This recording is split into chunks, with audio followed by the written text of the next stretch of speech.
Hey guys, today in this video I'm going to be doing an example problem when we are asked to determine the order of a reaction given an equation and a data table here.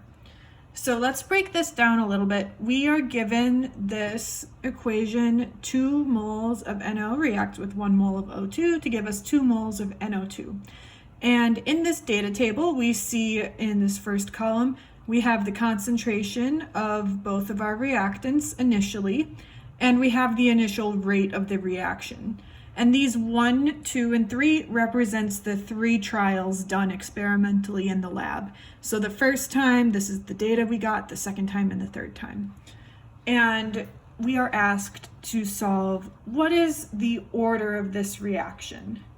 So the first thing we need to think about when determining reaction order is this formula in which rate is equal to K, which is our constant, times the concentration of species A raised to the X power multiplied by the concentration of species B raised to the Y power. And our reaction order is going to be X plus B, or X plus Y. These exponents added together. So really we need to figure out what these exponents are going to be given this data.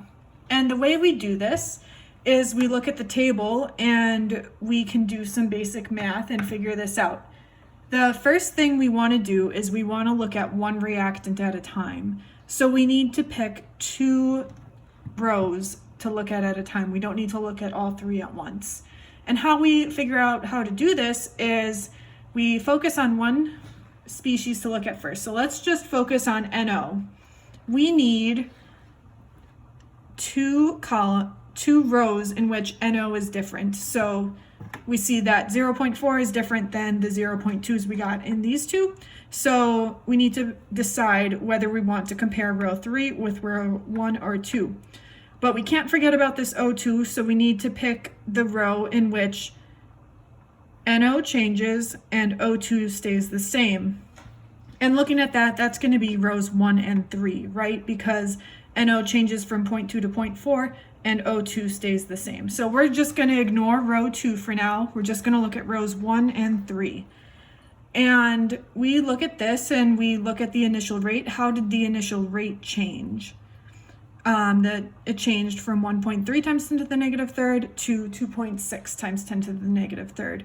So in respect to NO, we can say, well, as the concentration doubled, so the concentration increased times 2, the rate also doubles, so the rate also increased times 2.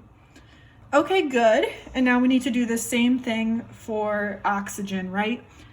So let's look at this. This is the row where oxygen is different, and we need to pick out which row in which NO is the same. That looks like it's going to be 1 and 2, right?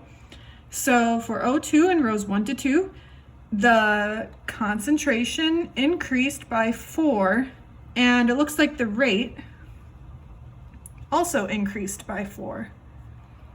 Okay, cool, that's all the information we need. Now what you need to do is think about our reaction order rules. I have all of those rules written out on Canvas under a PDF. I'm pretty sure it's just called reaction order rules.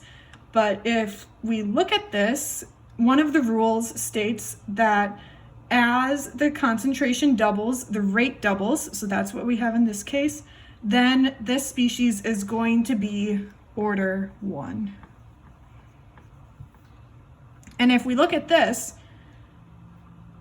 times 4 times 4, that's basically the same as times 2, just doubled.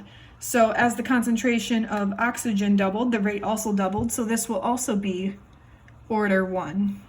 And then we have our 2 X and Y, so both of them would be 1 in this case. So our overall reaction order